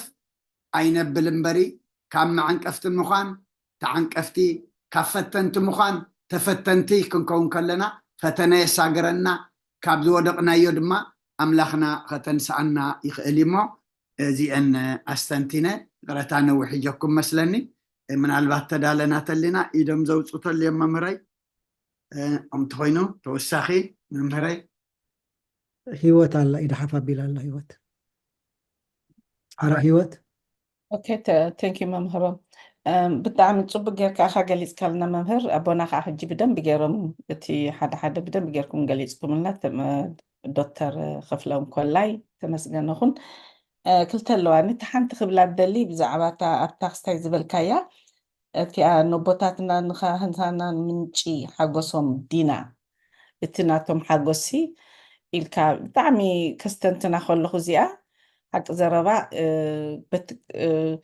ኦፍኮርስ ከምቲ ዝምህሩና ከንሐጉሶም ኣብ ግብሪ ከነውዕሎ እቲ ዝግባእ በዚ ናይ ከም ሕጂ እኳ ክንሪኦ ከለና በዚ ግዜ እዚ ከም ናይ ሎሚ ወንጌል ተሰብከ የለን ኣብቲ ንሕና ንዓብየሉ ኣይንፈልጦን እኳ ነርና ሓቂ ዘረባ ሓሽ ሕጂ ግን እቲ ሶሻል ሚድያ ምህላው ከም ሎሚ ወንጌል ኣይተዘርግሐን ከም ሎሚ ከዓ ይፀመምናን እዚኣ ሕጂ ነዞም ኣቦታትናስ ዓረር ነብሎም ከም ኣይ ክትብል ከለኻስ ኣቦታትናስ ይሕጎሱ ኢልካ መሓቅኻ ንስኣ ከስተንትና ፀኒሐ እሞ እንዳተማሃርናስ ካባይ ጀሚርናስ እዚኣስ ኣብ ገብሪ ከነውዕላ ንእሽተይ ክንዲ መርፍእ ትኹን በታ ዝበሉና ኣብ ግብሪ ከተውዕላ ከለካ ከም እንዳበለት ተክል ማለት እዩ ብነብስኻ እሞ ንሳ ክስታይ ገይረያ ዳሕራይ ኣብታ ናይ ወንጌል ከዓ ኣብታ 27 28 ካብቶም ተፃረርቲ ብሓደ ነገር እኳ ከይሰንበድኩም ነቲ ንዓታቶም ንጥፍኣት ንዓኻትኩም ግን ንምድሓን ምልክት እዩ እዚ ከዓ ኣብ ኣምላኽ እዩ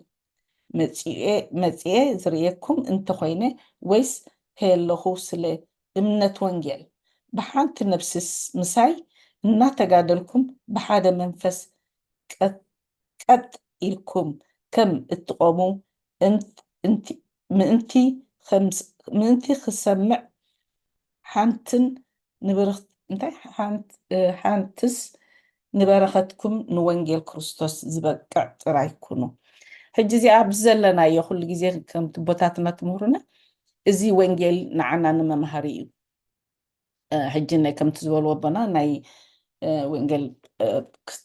ጴጥሮስ ኣይኮናን ክስታይ ክገብር ንዓና ግን እንታይ እዚኣ ሕጂ ዝወሪዱና ዘሎ ክትሪኦ ከለካ ንዓይ ሕጂ እዚኣ እታ ምህረትንስ ተሓርቕ ኢኻ ሓደ ሓደ ግዜ ንምንታይ ከም ዘይገብሩ ንምንታይ ከም ዝገብሩ እዚኣ ግን ትብለና ኣላ ካብቶም ተፃረርቲ ብሓደ ነገር እኳ ኣይትሰንብዱ ክንስብድ ወይ ክንሓርቕ ወይ ምስኦም ክንበኣስ የብልናን እያ ትብለኒ ዘላ ንማልባት ዳሕራይ ተኽል ወይ ኣቦና ትምልኡለይ ነዚ ነገር እዚ ንመድሓኒና ከም ምዃኑ ንዖም ፀሎት ጌርናስ ንሕና ክንድሕን ከም ዝኾንና እያ ከስተንትና ከለኹ ብክፉእ ክስታይ ክንገብሮ የብልናን ኣምላኽ እታ ቅንዕና እታ ወንጌል ቀጢልና እንድሕር እቲ እምነትና ብደንቢ ኣብ ግብሪ ውዒልናዮሲ ንዓና ክስታይ ክኾነና እዩ ማለት እዩ ንሕናስ ሞር ክንድሕን ኢና ሕጂ ብሓይኒ ሓቂ ኩሉ ይበሃል እንድዩ ወንጌል ስጋ ሕጂ መተትና ኣላ ወላ ሕጂ ንሳባናስ መፅያ ማለት እየ ትካል ዋላ ናይዞም ሃዋርያት ገለመለይ በትናቶም ኢና ነብል ዘለና ግን ብዓይኒ ግን ታ ወንጌል ሒዝናያ ኣለና ኣብ ኢድና እስቲል ንምሃር ኣለና እስቲል ትኸይድ ኣላ ሕጂ ነዚኣ ልክዕ ብእምነት ክንሕዛ ቀጥ ክትብሉ ይብለና ኣሎ ሞ ንሳ ያስንቲና ካልእኻ መልኡ ለይ ኣቦና ኣቦታትና ወይ መምህር ተኽሉ ቴንክ ዩ ወዲ ኣለኹ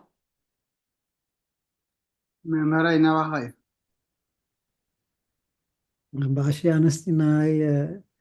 تخاف قدت الشعات تسقع عسر تحدد الآخري صنيحة نساخ أنا خبر أملاخ نسجانو اتبي يسوس كريستوس زركب فرات صدقي مليكم حجي نخبر أملاخ تري كوين نخالق ولا حنت أي قدسوني زرلو ساعتها معالتي بخريستوس معنك في زي باللومن نصحات ما انت تكونوا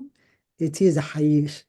كتمرمرو اتي بفقركم بفلتاتن بمستوعلن زبله كلون أزيو إنا بزحك خيد إزي المناكم الله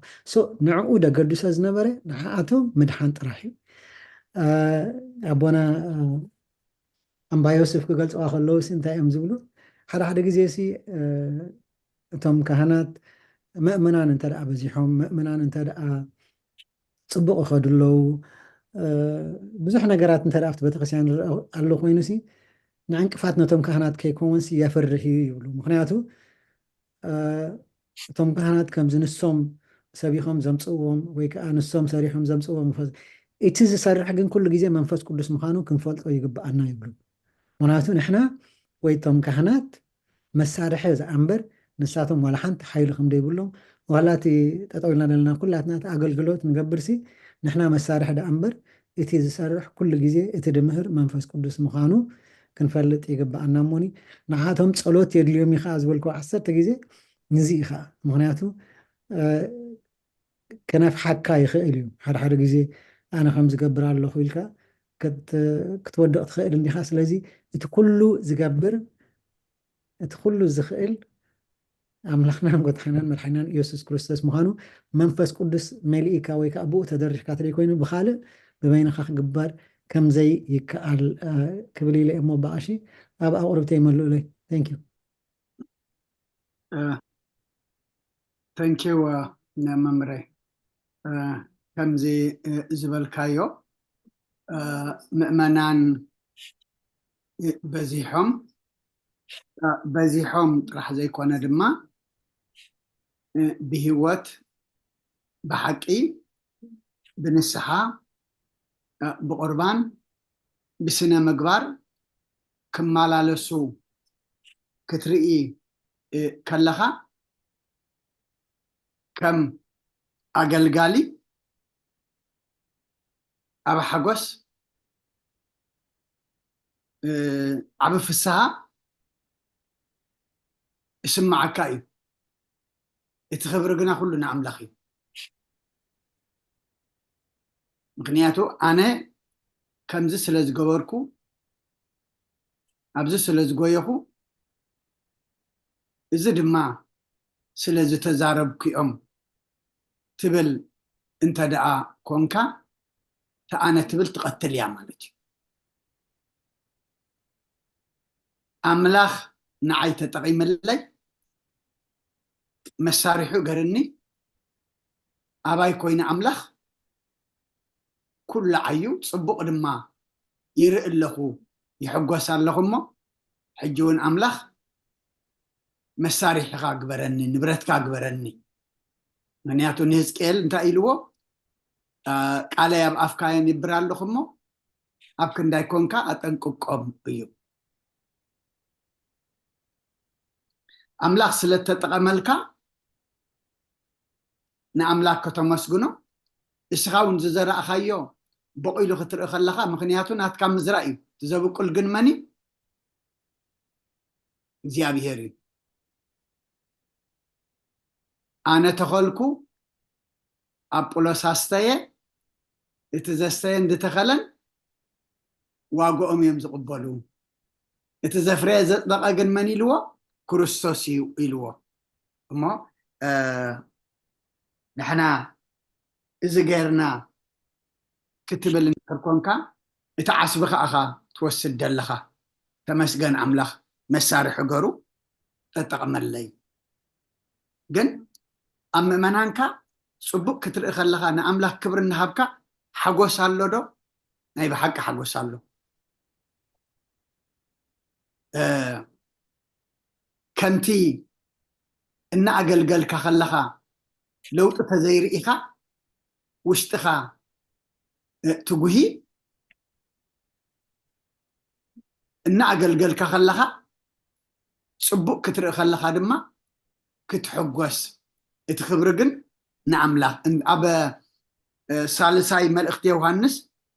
حنت معرف يا زلاتا قطر 4 سنتايلو أنا اتوم دقي بحقي كم زمالالسو كم مسمع زعب حجوس يبلين أنا اتوم دقي حق ماني كريستوس مش كريستوس مالالسو لو مالتي أنا زم دقيسي بحقي كم زمالالسو زلو كم مسمع زعبي حجوسي ولا حنتي يبلين أما ناي بحقي صبوق أبتي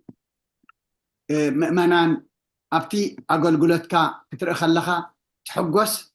تخبري دما نأملاخ توبو أبتي أقول قلتك زي عود كتكون كلخا دما نفسها أخات وكس غنا نادي زي قلقل زلخو هاي كويني أملا خيلكا نسل نفسها أخا دما كتصلي زلكامو سلخلو እግዚአብሔር አምላኽና ምስጋና ይብጽሐዮ ኣብ ቤተ ክርስቲያን ኣለና ያ ኣነ ግን የዕብየ ቤተ ክርስቲያን ዘይኮንኩ ዝብልሲ ብንእሽተይ ስለ ጀመርኩ እዚ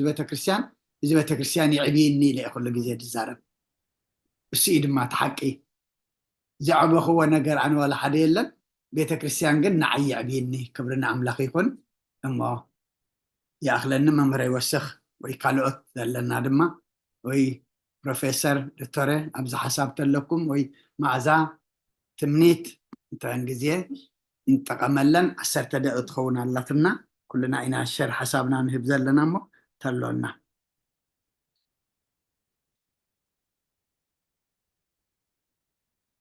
ناي بحقيق عليه وتسمع لنا بونا እግዚአብሔር ጽቡቅ ጌርኩም ገሊጽኩም ኢኹም بعبيو እግዚአብሔር ወሰልና بمدراوي عالم كأ بس مدراوم زي حسابي مالتي حجي عمناي مدراوي خنرق خلنا ممهر انت دا مهيركا صبو نتمصيخا يزحقوس كوم اون اب هيوتنا منفساوي هيوت يدلينا مقانو نتوما بوتاتون انت دا اندا مهارو عنقرر كبلو عيلمو كم زفيستو جاهز بلا بتحتيو صقيلو زملء جن زي ملء صقيلو زخيل زي ملء نحر كوينوام جن بحقي تقوهي إخا እግዚአብሔር ግን ሰናይ ስለ ዝጽበየና ها بتعقستي نعاتهم بتعقستي اندهابه نحنا ون دحر بزح ጊዜ ፍረ ክንርኢ ከለና ኣዝዩ ደስ ብለና እዩ እጅን ምእመና ነቶም ኣቦታትና ጥራይ ዘይኮነስ ምእመናን ባዕሉም እቲ ምእመናንን ነንሕድሕዱ ሓደ ሓዊ ካብ ጥቓኻ ፀንሐ ወይ ኣብ ጥቕኡ ፀናሕካ እንተ ደኣ ኣብቲ ሰናይ እግዚኣብሔር ዝደልዮ እንድሕር በፂሕካ ማዕረ ክንደይ ሓጎስ ኣነ ብጣዕሚ እየ ባህታ ዝስማዓኒ ኣብ ሰብ ሓዳር ይኹን ወይ እውን ኣብ ሃረር ዝብልኦ ዝነበራ ኣዴታት ኣሕዋት ኩሉ ነገር بمعالت خجبر لهم كلس ناي بحكي بخياتي إذ مثلا نخريهم كلهم تا إذا حاجوسي أجي كابت بوتات حليفوس نسخة كمان كوم كم نسمع عنا أبزي أخ قلت إدل مالتي ولا تمأمنانسي بتعمي بنايسك تحجوس عليك بتعمي يو أزي أقداس مالتي حجوس رايدي يكون ليتن معالتن كتسل خمزل لك أنا نحد حنا كنت على ليه خمزل لنا مو اللي قدر فيستو أي ملئني ولا حنتي أي كوني لذلك تقدر فيستو سات كين خون إجابير كرد أنا ساتومسي نعم ترايزي كونس إن كلاي نتمأمنا فاتوم تبو غيرهم كوسكوسو سكانيهم تدافر زي رأيلو يجوه كاي مالت كم سب تقولها ناي سب عمره سلذ حدنا كلنا تقولها ناي جدني مالتي بتصبو زي حقو السب كا بتصبق زجوه سب زي ناي سيطانوي سراحي تتصبقنا جن كل جزء أبانا خنصبارك كلها نحنا ممكن ندقفهم نعاملنا ديك والناس معنا نشتاوي سمعتنا نجزابير بخمي جيرنا نحقسو نبعلنا زحشنا إمو ብጣዕሚ ነመስግን እግዚኣብሔር ከምዚ ገይሩ መድረክ ዝሃበና ከዓ እግዚኣብሔር ይመስገን ዝተፈላለየ መልክዕ ገይሩ ይዛረበና ኣሎ እግዚኣብሔር መመሊሱ ክትስሱን ይግበርኩም ይብል ኣነ ማለት እዩ ቀኒለ ያቦና ማዛይ ታንክ ዩ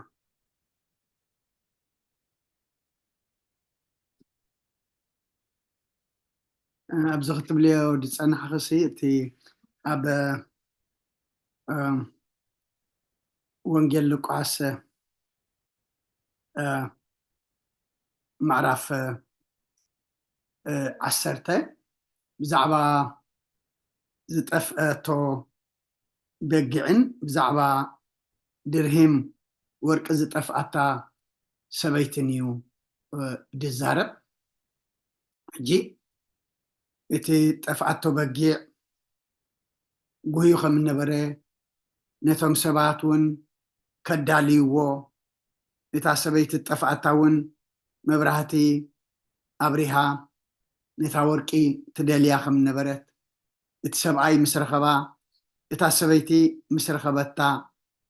ድማ ነታ ዝጠፍአትኒ ድሪመይ ረኺበያ ምሳይ ተሓጎስ ኢላ ነዴታታን ንጎራብታን ትፅውዕ ብል እቲ ሰብኣይ እውን ናብ ኣዕሩኹ ተመሊሱ ንዕሩኽቱን ንጎራብቱን ብሓደ ፀዊዑ ድማ ነታ ጠፍአትኒ በጊዕ ረኺበያ እሞ ምሳይ ተሓጎሱ ምጥፋእ ማለት እንታይ እዩ ካብ እግዚኣብሔር ምርሓቅ ማለት እዩ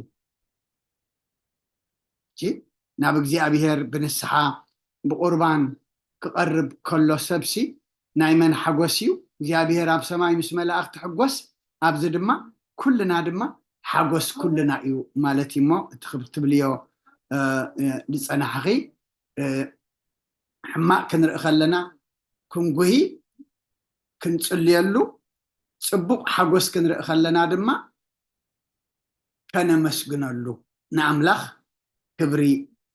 ክንህበሉ እሞ ተንኪዩ ማዕዛ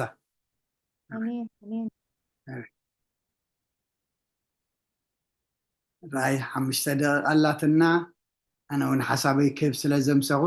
ከም ትበና ከለዉ ደምድሙልና ድብል ይኮነን ክዋሳኤ ፀኒሐ እሞ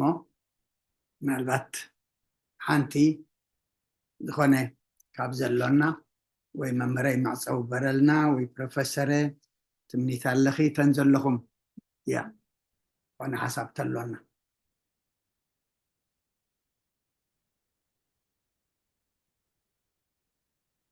ድሓን ኣነስ ናብ ኣሕዋት ብዙሕ ተዛሪበ ኢሎም መዓልቲ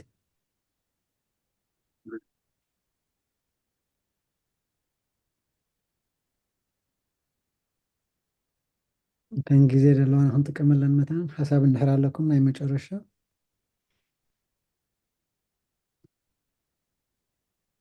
من البات سقع إذا خاصبو جن خانت نجار قبل ترى أخوي ناسي مكرا مجد خبري يزبلون إذا كابس رانش عتن سلاسة لله نساء إذا كم زتوا حبنا تأجع خم مخانو يزقل سألنا لهم وفتنا مجرشة سي إذا أبايز رأخمو كما يكون يزبلنا نمبر كم زي كونه أي بلنا نسو كاب كريستوس يتماهيرو كريستوس كا نحيم سول يزبلنا هاري قالوس قالك نحيم سول يزبلنا دلو إتي أباي زرا أخمو حجون أباي يتسمع أوزل لهم قدلي تاع قدلي تبلن دلهم هنا تسي مكرا ما قد خبر مخانة قدلي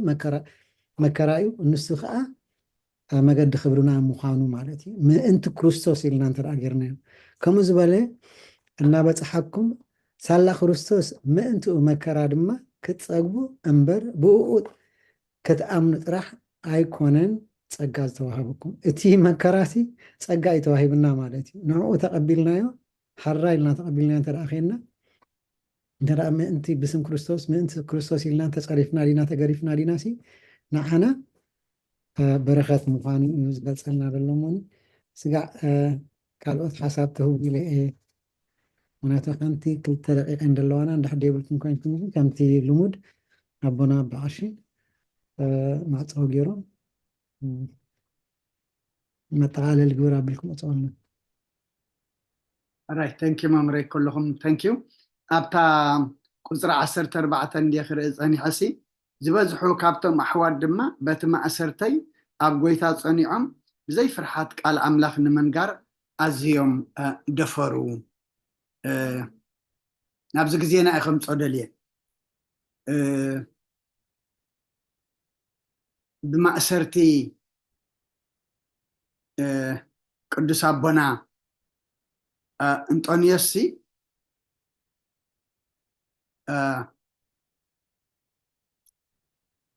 السوم دا أبتسأل ماتني رومن بري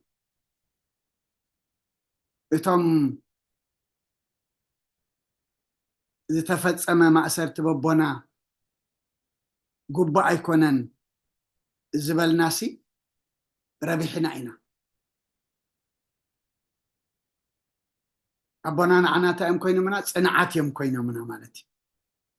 زبزحو كابتو محوات دما بيت ما أسرتي أبغيتها صنيعم بزي فرحات قال أملاخ نمنقر أزيوم دفرو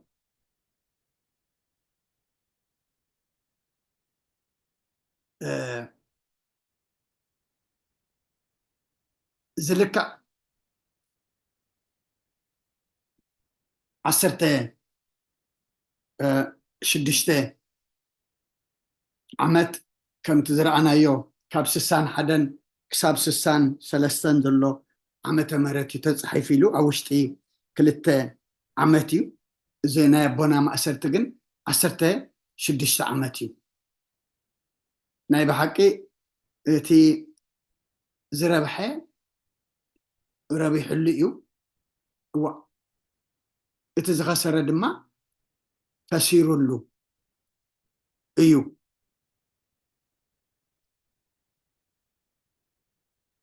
سلامتا يوم هاريا باولس بتي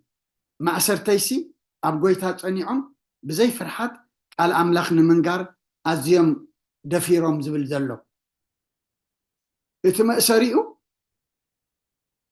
حقي مخانو سلازي فلتو جبن دما سلازي بلو ايو لك عن حناون اتم أمن أنطونيوس زبلنا منانا كهناتناون زما بوزيوم جيجا يبلمن إلنا اتما أسرتم ما أسرت حقي بحق امبر حسدكم زي بلهم جيجا خم زي بلهم سلازي فلتنا صنيعهم دما نعناتا يقرمنا مالتيو أصنيعهم نامو كبري نعم لاخيخون إذا تقص زياس نتنا يبونا زحلفوه نعنا دما صنعات زخوننا تخيد يا إلى إيمو محراي ممر تبلو انتولو بلاكا كم تخويني بصوت الهاتي ولينا بعشي تصرت كورنا محراي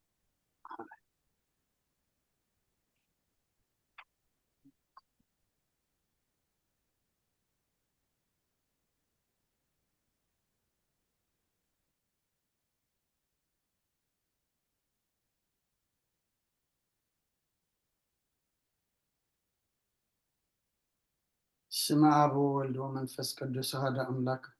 آمين كم بحدش كل زغجي بير من سلام صلاة كم بحدش كل زغجي بير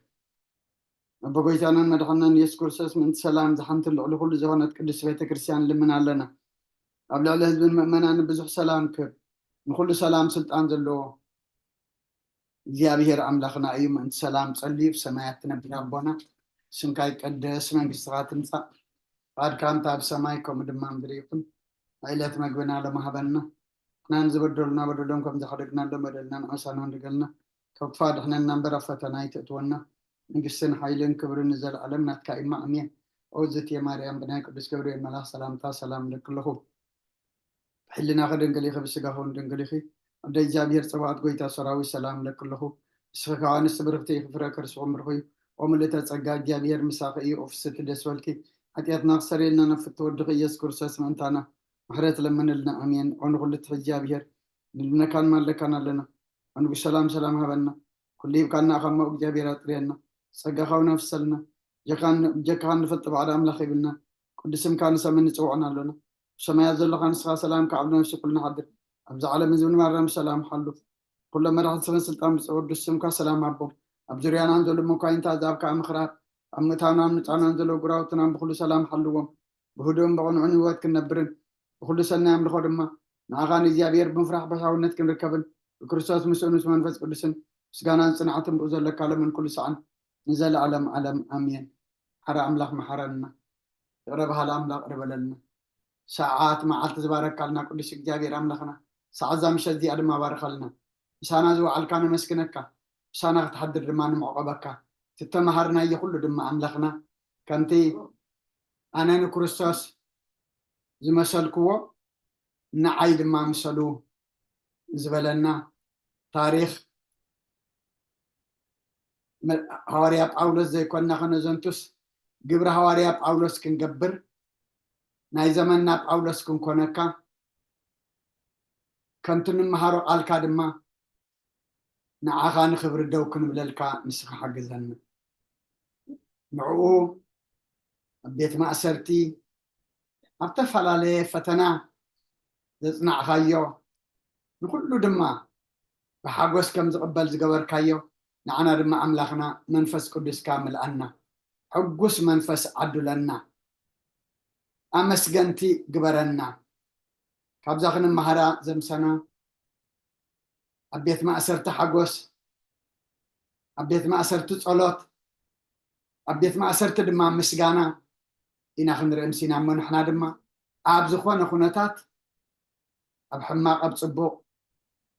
أب حمام أب طعنا أب حزن أب حجوس أب رهواب صبابا أب رخبات أب سئنت كنسلي كان مسجن كل نجر دما نعها خبر النهبنا بحجوس كنقبلس حجزنا نصوم زلنا صوم دما أملاخنا صوم دحنا صوم حرت كبرلنا نبوتاتنا هاوريات كم تقبل كلام تقبللنا يوفروا دحني أتولنا زقشوا دحن ملسلنا أميام زلوا دما نسألنا بسجا من الشتاء فتحلنا فحزبوا لا أقبلنا بصعوبان زلوا دما مسرف ترى الله نعلم سلام نزازلنا يحجر سلام نحجرنا نزبنا نقرابتنا من قنا سلام حبلنا ولدنا نعيم زلنا لكنا كلهم ما بارخلنا نعاخذ خون وقبرلنا بركات الدين قدس رنجل مريم كفلنا يد ملاك تحلوا مسانا وعلك أخانا مسكنك مسانا تحضر زمان معقبك بسمايات تنبر ربنا سمكاي قدس سنقسخات نصا فاركام تاب سماي كومد مام دريكون نعلت مقبنا لما حبلنا نانز ودلنا ودلهم كم تحرقنا لهم ودلنا عصانا ندقلنا وفادحنا النمبر فتنايت اتونا نقسن حيلين كبرن نزل علمنا تكاين أمين أوزت يا مريم بناي قدس جبريل ملا سلامتا سلام لك لخو خلينا غدن قليخي سقاخون دن قليخي أدي جابير صوات قويتا سراوي سلام لك لخو سقاخو أنس برختيخي ركر سخون برخي أوملي تتسقى يا بيهر مساخي أوف السيتي داسي والكي هتيات ناخسر يلنا أفتو ودخي يسوس كرسوس منتانا محرت لمن لنا أمين فتاوي سري يجزينا أملاكنا ودان ليس كرسوس كان يكاكانا سريات يقدم ساتي أوسا ولد لبروك شاتي برهان أنتم أبيا كانت وويليا كانت وران سايركو سانت ببدسمكم ونفتانون تهاني يرسين سكولوان سمات زيو مهارنا كرسوس مال عصر تغلطة زيو مهارنا كرسوس زيو مهارنا كرسوس زيو مهارنا كرسوس زيو مهارنا كرسوس زيو مهارنا كرسوس زيو مهارنا كرسوس زيو مهارنا كرسوس زيو مهارنا كرسوس زيو مهارنا كرسوس زيو مهارنا كرسوس زيو مهارنا كرسوس زيو مهارنا كرسوس كمون بنت أجزيتنا مريم مهارنا كرسوس بالعصر تغلطة بنت أجزيتنا مريم مهارنا كرسوس بنت أجزيتنا مريم مهارنا كرسوس بنت أجزيتنا مريم مهارنا كرسوس بنت أجزيتنا مريم مهارنا كرسوس بنت أجزيتنا مريم مهارنا كرسوس بنت أجزيتنا مريم مهارنا كرسوس بنت أجزيتنا مريم مهارنا كرسوس بنت أجزيتنا مريم مهارنا كرسوس بنت أجزيتنا مريم مهارنا كرسوس بنت أجزيتنا مريم مهارنا كرسوس بنت أجزيتنا مريم مهارنا كرسوس بنت أجزيتنا مريم مهارنا كرسوس سجى قويتنا يسوع كرسوسن فقر እግዚአብሔር አቦን ሕብረት መንፈስ ቅዱስን ኣብ ልዕለይና ኣብ ልዕሊ ኩልኹምን ኣብ ልዕሊ ኣብዚ ዘለና የቦታን ዕፅፍን ድርብን ኮይኑ ይውረድ ክብርን ምስጋናን ንኣምላኽ ይኹን ኩልኹም እግዚአብሔር ዘመን ኣገልግሎትኩም ይባርኽ ግዜኹም ይባርኽ መምህር ድማ መመልሱ እግዚአብሔር ኣምላኽና ምግላፅ የብፅሓልካ ብርኹም ምሸት ትግበረልና آمين آمين أنا جربت أنا كلهم مين أبوتاتنا كلهم دائما مرتغلون قال لي وتسمعنا دحين حضروا الراي برخليتنا كلنا آمين أقول بلادكم يبارك بروح مش لازم سيبوا كلية يحضرنا ብረኽለይቲ